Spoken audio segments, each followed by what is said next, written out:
मियां साहब के क्या बिलावल भुट्टो जरदारी जो है वो क्या वजह है कि वो ताक ताक कर मियां नवाज शरीफ पर हमले कर रहे हैं। और आज भी उन्होंने मियां नवाज शरीफ को उम्र रसीदा होने का ताना भी दिया। उन्होंने मियां नवाज शरीफ को वो बार बार लाडला होने का ताना भी दे रहे हैं। वो लकब जो वो सिलेक्टेड का इमरान खान के लिए इस्तेमाल करते थे, अब वो नवाज शरीफ के लिए उन्होंने इस्तेमाल करना शुरू कर दिया है। क्या ऐसा मामला है कि अब यानी इसका मतलब है कि मियां नवाज शरीफ प्राइम मिनिस्टर बन भी जाते हैं तो उन्हें भी अगले 5 साल फिर ये सिलेक्टेड का ताना सुनने को मिलेगा, उनका पीछा करता रहेगा ये रकम? ये समर सवाल तो बनता है आपका बिलावल साहब से। जहाँ तक मेरे मुतलका सवाल है वो आप जो कह रहे हैं 70 साल का या बुज़ुर्ग कह रहे हैं, तो यहाँ तो भाई 72 साल जो थे वो भी बच्चे नौजवान कहलाते थे, जवान कहलाते थे। मेरी तो अभी 70 साल ही हुई है। वो नवाज शरीफ साहब को कह रहे हैं कि वो कह रहे हैं ये जो बूढ़े हैं सियासतदान ये सब जो है ना पुराने हो गए, ये पीछे देख रहे हैं, मैं आगे देख रहा हूँ, मैं बात कर रहा हूँ, लुकिंग फॉरवर्ड लुकिंग हूँ, मैं मेरी तरफ देखा जाए। मैं वही कह रहा हूँ कि जब 72-73 साल लोग जो थे ख़ुद को नौजवान कहते थे, तो इनको बात उस वक्त करनी चाहिए थी कि आप 72 साल 73 साल है, नौजवान कैसे हो गए। और मेरी तो अभी 70 साल है, तो मुझे 70 साल में ताने देने शुरू कर दिए हैं। हाँ, बात यह है कि तजर्बा जो होता है, देखें बात संजीदा है, कोई इस तरह की बात मेरा ख्याल है उनको जेब नहीं देती, ना मुनासिब है। हाँ, इलेक्शन के लिए ज़रूर इस तरह की गुफ्तगू चलती भी है। वो आपको याद होगा कश्मीर के इंतखाबात में मोदी का यार हमें कहा करते थे, और फिर उसी इत्तेहाद में वज़ीर ख़ारजा भी रहे हैं कौमी हुकूमत के। तो इस तरह मेरा ख़्याल है वो बात हमें करनी चाहिए जो कल को आप लोग कोट ना कर सकें। आपको याद होगा कि मिसाक़े जमहूरियत जब हमने साइन किया था और बिलावल साहब की वालदा साहबा अल्लाह उनको गरीक़े रहमत करे, इन चीज़ों पे ही हमने कंसेंसस सब ने किया कि देखें आप अपनी बात करें, आप अपने नज़रिए, सोच, एजेंडा, आइंदा की मनसूबाबंदी आप उस पर बात करें। आप तनकीद भी करना चाहते हैं तो हमारे किसी बुरे काम पे तनकीद भी कर लें। ये जो आप मगर अपना अच्छा काम जो एहतियात बरत रहे मियां साहब, ये जो नून लीग एहतियात बरत रही है, वापस कोई जवाब नहीं दे रही, मुकम्मल खामोशी रखी हुई है नून लीग ने। जितनी भी तनकीद बिलावल रोजाना ही नून लीग को तकरीबन टारगेट कर रहे हैं, पर्टिकुलरली मियां नवाज शरीफ को टारगेट कर रहे हैं। आपको महंगाई लीग भी कहते हैं, लाडला भी कहते हैं, सिलेक्टेड भी कहते हैं, सारा कुछ कहते हैं। तो ये खामोशी तो आपकी जो है वो मजीद तकवीर देती है इस तासुर को, इस इल्ज़ाम को कि जब आप बोलते नहीं है, यानी कि आप लोग कॉन्फिडेंट है भाई कि हमने आना ही आना है, तो बिलावल भुट्टो जरदारी के बोलने से क्या फ़र्क पड़ता है। तो ये तो फिर मजीद जो है वो आपका एतमाद जो है देखें समर देता है कि वाकई ऐसा नहीं समर बात यह है कि पाकिस्तान जिस गर्दाब में फंसा हुआ है, हमने बहुत सी चीज़ों को नज़रअंदाज किया है। हमने पिछले 6-7 सालों में जो कुछ हमारे साथ हुआ है हम उस पर बात ही नहीं कर रहे। हम तो बात कर रहे हैं कि आइंदा पाकिस्तान किस तरह इस गर्दाब से निकल सकेगा। हम अल्हम्दुलिल्लाह अवामी हमायत नज़र आ रही है, लोगों की आखिरी उम्मीद है नवाज शरीफ, मगर इसके बावजूद नवाज शरीफ कह रहे हैं कि हम एक नेशनल हुकूमत बनाना चाहते हैं। और इसके बावजूद जो हमें ताना दिया जाता है कि आप इक्का दुक्का सीटों के लिए बलूचिस्तान गए, तो ताना देने वाले जो हैं उनके पेश नज़र ये बात रहनी चाहिए कि इक्का दुक्का सीटें अपनी जगह, मगर हम बलूचिस्तान की वो इलाकाई जमातें जो हैं और बलूचिस्तान जिस तरह वो तो बात आपकी ठीक है मियां साहब, मैं आपकी बात से बिल्कुल एग्री करता हूं कि नेशनल हुकूमत में तो फिर सारी पार्टियां होती हैं। फिर नेशनल हुकूमत के अंदर तो कोई भी बाहर नहीं होता। फिर उसमें फिर इसका मतलब आप पीपल्स पार्टी को आगे साथ लेकर चलना चाह रहे हैं। और आपने कुछ देर पहले जो बात की आपने कि ऐसा कोई बयान नहीं देना चाहते कल को फिर वो हमारे साथ है तो वो बयान दोबारा न चले, यानी आप होपफुल है कि बिलावल भुट्टो जरदारी अगले सेटअप में फिर दोबारा आपके वजीर होंगे या डिप्टी प्राइम मिनिस्टर होंगे, या आप उन्हें लीडर ऑफ की पोजीशन देख रहे हैं बाय द वे अगले सेटअप में? ये समर ये सारी बातें आपकी ज़हनी इस तरह है, मैं तो इस तरह की बात कर ही नहीं रहा। सारी पॉसिबिलिटीज पूछी है, जिन्हें आप लीडर ऑफ की पोजीशन देख रहे हैं, वजीर देख रहे हैं, डिप्टी प्राइम मिनिस्टर देख रहे हैं। मैं आपको कह रहा था आपने बलूचिस्तान के हवाले से मैं कह रहा था कि वहाँ जो इलाकाई जमातें हैं उनको कौमी धारे में शामिल करने के लिए हम वहाँ गए हैं, और वहाँ जाना ज़रूरी इसलिए भी था और उनको कौमी धारे में शामिल करना इसलिए भी ज़रूरी है, उनको नेशनल हुकूमत में शामिल करना इसलिए ज़रूरी है कि वहाँ की जो महरूमियाँ हैं उनको पाकिस्तान मुखालिफ क़ुव्वतें हमेशा उजागर करती हैं, और कई वाक़यातन उनकी महरूमियाँ जायज़ हैं जिनको ड्रेस किया जाना चाहिए, उनकी बहुत सी शिकायत जायज़ हैं जिनको ड्रेस किया जाना चाहिए। तो इसलिए ये हम समझ रहे हैं कि जो पाकिस्तान के हालात हैं, जो वसाइल हैं, उनमें रहते हुए आपने वहाँ की महरूमियों को ड्रेस करना है। और जहाँ तक तल्लक है एक ख़ास पार्टी जिसका आप जिक्र कर रहे हैं, तो देखें हमने 15 साल वो तवज्जो नहीं दी मुस्लिम लीग पे, वो तंजीम अपनी पे, ऑर्गेनाइजेशन पे, जो हमें सिंध के अंदर या कराची के अंदर देनी चाहिए थी।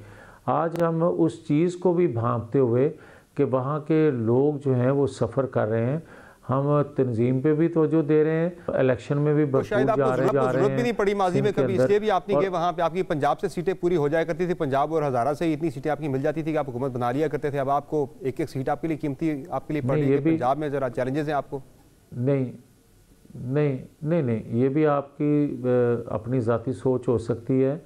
मैं जो कहना चाहता हूँ इसलिए हम तवज्जो दे रहे हैं वहाँ, और या वहाँ तवज्जो नहीं देते रहे उसकी वजह अभी बता देता हूँ कि देखें कौमी जमातों को गैर जमहूरी क़ुव्वतों ने इलाकाई जमातें बना दिया, एक सूबाई जमातें बना दिया, उसी में पीपल्स पार्टी भी शामिल है, उसमें मुस्लिम लीग नून भी शामिल है। हमें भी महदूद कर दिया गया पंजाब तक और किसी को सिंध तक महदूद कर दिया गया। हम समझते थे कि हमारा कौमी मिली फरीज़ा ये भी है कि हम उनको कंफर्टेबल जोन में लेके आएँ जहाँ गैर जमहूरी क़ुव्वतें उन पर हमलावर हैं, हमें हमारी तरफ से उनको बेहतर जेस्चर जाना चाहिए। अच्छा, ये आज हम समझते हैं कि वो गैर जमहूरी क़ुव्वतें उस तरह एक्टिव नहीं हैं जिस तरह माजी में हुआ करती थी, इसलिए हम सिंध में और बाकी जगहों पे भी तंजीम पे तवज्जो दे रहे हैं। अच्छा मियां साहब, मुझे ये बताएं कि एक टाइम लाइन में आपके सामने रखता हूँ कि जो बड़ी इंटरेस्टिंग टाइम लाइन है, यानी कि ये इत्तेफाक है या फिर कोई प्लान है कि जिस तरह से चीज़ें आपके दौरे हुकूमत में या जब 2018 में जिस तरह से इंजीनियर हुई थी वो सारी रिवर्स इंजीनियरिंग उसी ऑर्डर में हो रही है सारी की सारी। मैं मिसाल रखता हूँ आपके सामने कि 2018 में सबसे पहले नून लीग की बलूचिस्तान की पार्टी टूटी थी, आपकी बलूचिस्तान से लोग आपको छोड़ के गए थे, अब जाके वही बलूचिस्तान से सबसे पहले लोग वापस आपकी पार्टी में शामिल हो रहे हैं। दूसरे नंबर पर फिर बलूचिस्तान के बाद जनूबी पंजाब महाज बंद के तहरीक इंसाफ में गया था, आपकी पार्टी से निकला था। अब दूसरे नंबर पे मेरी इत्तला के मुताबिक दोबारा से जनूबी पंजाब से इलेक्टेबल जो हैं मियां नवाज शरीफ को ज्वाइन करने वाले हैं।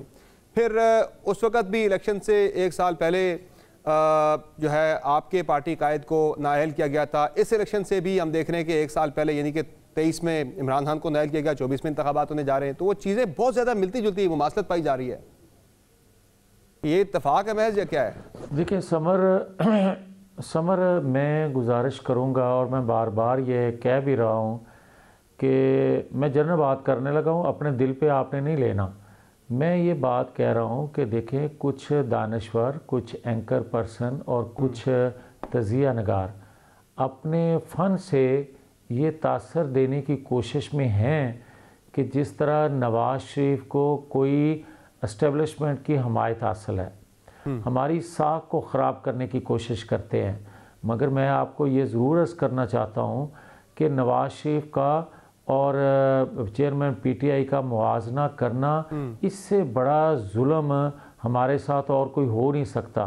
क्या हमने 9-10 मई का वाक़या करने का कभी तसव्वुर किया था?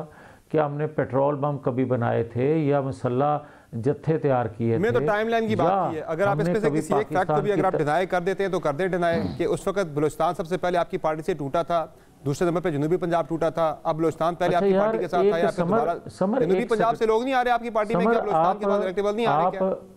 समर खुसरो बख्तियार नहीं आ रहे आपकी पार्टी में? बाय द वे आप छोटे भाई हो जी, मगर समर आपका हक है सवाल करने का, मगर आप पे ये लाजम है कि अगले का जवाब भी लें। आप उसको रोक के अपना फिर सवाल वही दोहरा देते हैं। आपको मुतमिन करना मेरी ज़िम्मेदारी नहीं है, मेरी ज़िम्मेदारी है आपको जवाब देना आपके सवाल का, आप मुतमिन हो या ना हो। मगर आप मुझे ये दबाव में या मुझे मजबूर करें कि मैं आपके सवाल का आपकी मर्जी का जवाब दूं, तो वो मुनासिब नहीं होता। समझ आगे चलते हैं, आगे आप चलते हैं। मैंने जो आपसे रिक्वेस्ट करनी थी, चले मुझे एक चीज़ बता दें।